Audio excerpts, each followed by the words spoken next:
Hey guys, Steven here with STS Pickleball, and today we're going to be talking about a few of these new full foam paddles. We're going to be comparing them and just giving you some updates on what they feel like so that you can make a more informed decision on what might be the best paddle for you. So we're going to be talking about the TruFoam Genesis 4, the new Flik F1 paddle. We're going to be talking about the Gearbox GX2, and then how all of those sort of compare to the Honolulu NF and FC Plus paddles. So without further ado, let's dig straight into it. Okay, so first up, let's go ahead and talk about the TruFoam Genesis 4. Is it too little too late for this battle? Part of me wants to say yes, but part of me wants to say no. It's a very, very solid paddle. Do I wish that they had released this along with the original release of their paddles? Absolutely. I think that this easily would have done so much better than the CRBN TruFoam Genesis 3 version, which is the hyper elongated paddle with the shorter handle. I think this is just better in all ways. It has a nice solid length on the handle here, a nice hybrid shape with a little bit of a flare on the sides of the paddle, and it has that TruFoam Genesis incredible spin along with decent power and solid pop. So the thing that the TruFoam Genesis series is really known for is a really nice feeling of dwell time. So that's really where it gets most of its spin from. So you're not going to be getting crazy grit on the face like we do with the F1 and like you feel with the new Honolulu paddles. So the NF series and the FC Plus are like sandpaper. And something that I've been talking about recently and that I don't really hear a lot of other people talking about is that when you do have a lot of grit on the face, and you're not specifically only utilizing dwell time for spin, you're getting more spin on shorter shots that are more pop-based than power-based, right? And I hope that makes sense, is that like, if you have something that has a lot more grit, you're going to have a lot more friction on the ball. So when you're doing a flick roll, like something a little bit quicker, you're going to be getting a lot more spin on those shots than something that's utilizing dwell. Something like the CRBN TruFoam Genesis series, where the face is very smooth, there's not a ton of friction and grit on the face, you get a lot of spin on dwell shots, and dwell-based shots are going to be more like serves, drives, much harder shots, right? But you're going to be lacking some spin with the TruFoam Genesis because the face is so smooth on those little flick rolls at the net. You're not going to be getting as much spin on dinks. So there is some trade-offs there for sure. But again, on drives and serves, absolutely top tier spin on the TruFoam Genesis series. And you can take 10% off this using code STS Pickleball. So that takes it from $280 down to about $252. And again, that's another thing to talk about with this particular paddle. Is it a solid hybrid paddle? Yes.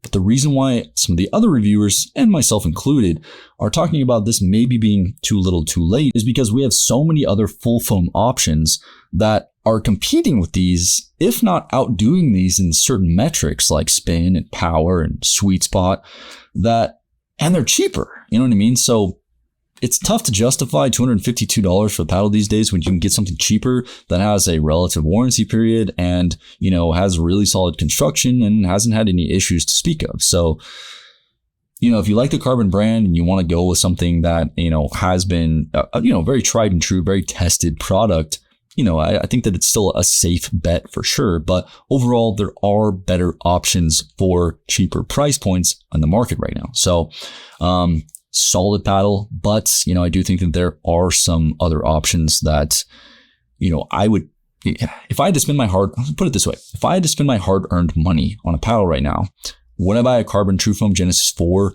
over something like a Honolulu NFT? I would not. I mean, I would spend my money on an NF or an NFT because one, you're getting more grit, so you're getting more spin on shorter shots. You're also getting a larger sweet spot, and you're getting a very relative construction, right? So the durability is as good, if not better, because you're getting more friction on the ball. So you have higher spin and likely higher spin over time too. So, again, love CRBN, love working with these people. They are a great company. Great customer service, super safe bet overall. But at the end of the day, I have to be transparent with you guys because that's what my channel is all about. And so I'm always going to say it how it is. So let's go ahead and move on to the next one on the list. Okay, so before we jump into this flick paddle, I do want to say a free way to support my channel would just be to subscribe down below, hit that little bell notification next to the subscription button. That helps my channel like crazy, and it really means the world to me. So that would be a great way to support my channel for free. But let's go ahead and jump into this Flik battle. So this battle is going to be from Body Helix. They were making a lot of different paddles back in the day. They went out and did some experimental stuff for a while, where they were doing non-legal paddles for a little while, doing sort of a sandbox thing where they were creating new paddles and sending them off to the reviewers, and we were kind of testing them out. And they did like oversized paddles and some funky stuff. And it seems like they did a bunch of research and analysis and came up with the F1. The F1 it kind of confuses me, to be honest. It has a lot of power, but it lacks a lot of consistency. And I feel like that's kind of something that I just value so much in my own personal game these days. And it also kind of confuses me as well that we have the NF, right? We have the J2NFT, the NF, and the NFK coming in right up at 0.43 PB core, right? This got a 0.43 and it was approved at 0.43. And then we have the F1 and we have the Yola Pro 4 coming in with more power than the NF series. And I don't really understand how that could ultimately be possible. Seems like the powers that be are, I don't know, doesn't make any sense to me. You'd think 0.43 would be the top end and the J2NF would be the most powerful paddle in the space right now because it's coming right up to that legal limit. But then we have things like the F1 and the Yola Pro 4 that are objectively a bit more powerful than the NF series. So that was a big concern for me, and the reason why I left this off my top 5 foam paddle video of 2025, and the reason why I've held off on doing a full review of this particular paddle. I just want to see if there's going to be any friction around it, or if there's going to be any sort of like controversy around this particular paddle, because it is putting off, more power than things that are coming up right at 0.43 PB core.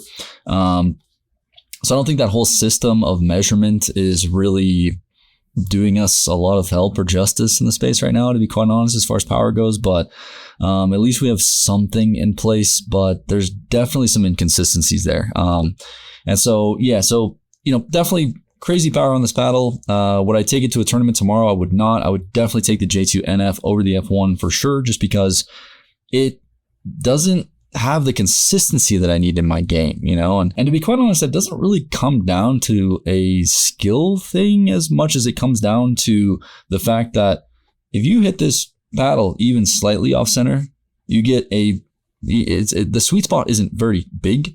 And then when you do hit it in the center, it's like exponentially hotter than anywhere around the general center of the face. Again, really solid spin metrics, a really solid company, very quality driven company, good people at that company for sure. But at the end of the day, it's a little too inconsistent for my game. So not really something that I would personally recommend if you feel like you have a commonality with me in the way that we play and the things that we enjoy. So again, crazy power, but not something I would take to a tournament tomorrow. If I had to choose something to go to a tournament with tomorrow, that's going to be the J2NFT. I like the titanium face on this one. It has a little bit more grit. The spin on this is crazy. The sweet spot is just massive, and it's hyper consistent over the majority of the face as far as how the ball is going to come off of this paddle. So again, if I had to go to a tournament tomorrow, it's going to be the NFT all day for me, followed by the NF and then the FC Plus, and then probably the Kevlar Lash, just because the Kevlar version is a little rigid, and I don't need as much pop in my game as I need a little bit more just consistency shot to shot. I really value my drops, my dinks, and my resets so much these days. And all these paddles already have just a crazy amount of power in comparison to what we've been utilizing over the past few years in pickleball. So overall, I would take something much more consistent so that I know shot to shot, I'm creating consistencies, and it's something that I can really hone in on. I'm not going to get those random errant shots that kind of are confusing the way the ball came off the face. So that's my take there. So we'll go ahead and jump into the GX2. So this is the GX2 Power. So the original GX2 was fairly mediocre, I would say.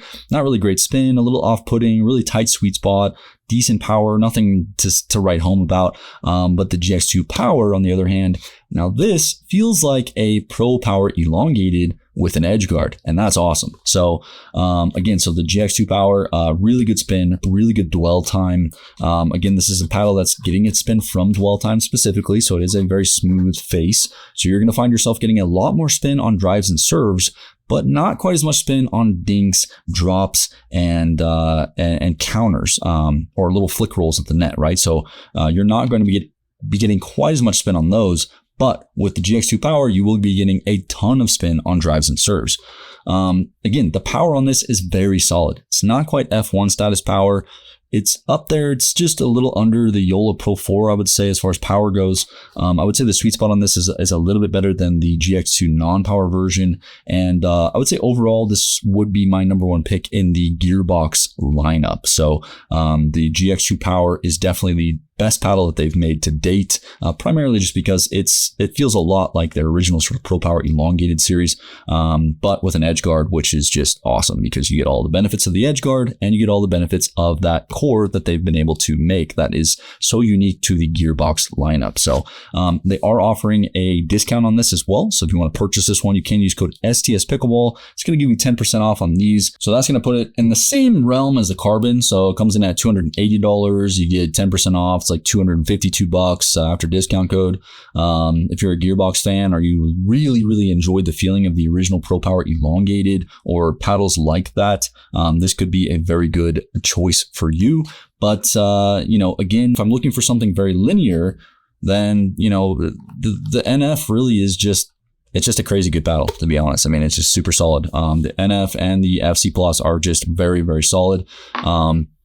I have noticed in the comments section, I wanted to bring this up as well, but in the comment section on some of my recent videos, you guys have been like saying, well, how does the NFT only have 0.1 less pop than the NF? Or how does the FC Plus only have 0.2 less pop than this? And it really is that subtle. And I know that my scoring is, essentially out of 100 using 10 decimal places and using 10 points to sort of score everything. But it really is that subtle. It's very small amounts. I mean, you're talking about with the titanium surface, you're getting just a tiny bit less pop than a carbon fiber surface. And then with the carbon fiber surface, you're getting just a tiny bit less pop than a Kevlar surface.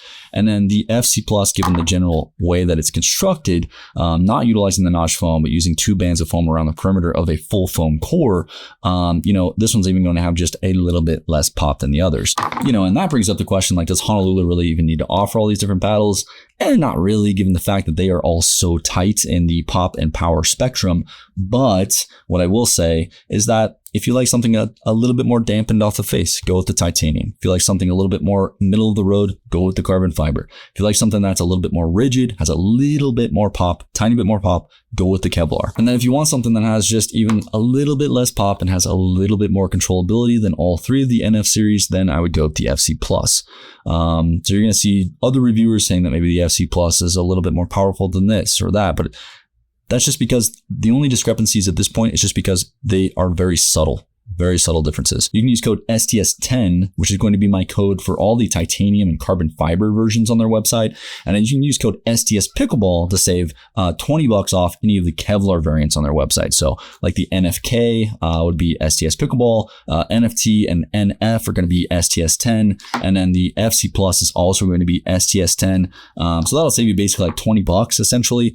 So that'll bring them down from like $195 to about $175. And then one super cool thing, I'm not going to show a picture to you guys yet because this is a little bit behind the scenes, but the owner did send me a picture the other day via text of the new J3, J6, and J7 that are going to be all in full foam variants. So that's super exciting. So if you're looking for an elongated paddle, that J7 is going to be great for you. If you're looking for a hybrid paddle that has a little bit of a longer handle, you like something that has a little bit of a longer handle for 2-handed backhands, then that J6 is going to be awesome for you. And then of course they're coming out with the J3, which is going to be a standard shaped, more kind of a wide body paddle, which hasn't been as popular these days as a lot of the hybrid shapes. But if that is something that you're looking for, then that will be coming to market soon. So those will be pretty exciting as well. And he did assure me that all three of those will have the same grit levels and the same general construction as these. So they're going to have that sandpaper style grit along with those other shape options for you if you're looking for those shapes. So that's a quick little breakdown on everything that's been going on lately. I will give you actually a little bit of a durability update on the Honolulu battles. So now I've had these now for a little over 4 months. Okay.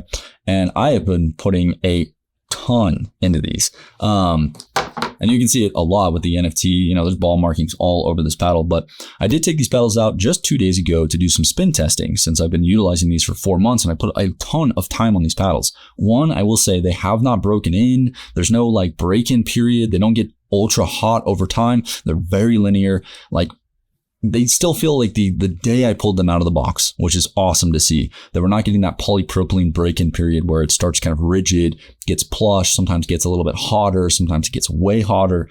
With the full foam variants, we're noticing that it's kind of plug and play. Well, what you see is what you get. When you get it out of the box, it's going to be playing like that pretty much until the end of its life. And really the end of its life is only really going to be determined on these by spin, I would say, mainly because, you know, the surface is going to wear down over time. But what I will say, took these out 2 days ago, did some RPM spin testing on these, and we're talking about over 4 months, only 150 drop in RPM, which is crazy good.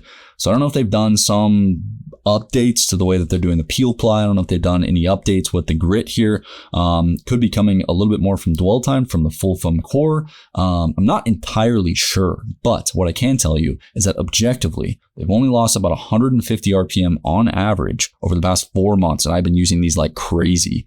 So we're talking about very, very high durability on these as well. So best bang for the buck here out of all these battles though, it's just going to be the NF series, the FC Plus as well, but I am just in love with the NF series. It's very linear. You know, what you see is what you get. Super top tier spin, super grit levels, really, really solid power right up to that 0.43 PB core threshold. And you're not getting inconsistencies like we're seeing with some of these other like hyper power paddles. So you get enough power to get the job done on a very, very high level, but not so much that you're kind of popping things up and having issues with resetting the ball or keeping the ball in the court, which is nice. Tons of optimized grit for little flick rolls, drops and dinks. It's just hard to beat. Again, these are coming in at $195, which again is such a good price for the amount of tech that you're getting in these paddles. And again, the durability is really solid, and I'm going to be consistently doing durability testing on these over time. Once we get closer to about a 6-month point, I'm actually going to do a 6-month durability video on these and give you the full metrics and the entire breakdown on how they've changed over the last 6 months. So yeah, I hope this video helps you in some way. Hopefully it'll help you save some money, some time, help you navigate this wild space with all these different paddles dropping all the time. But I appreciate each and every one of you. I hope you guys have a freaking wonderful day, and I'll see you in the next one.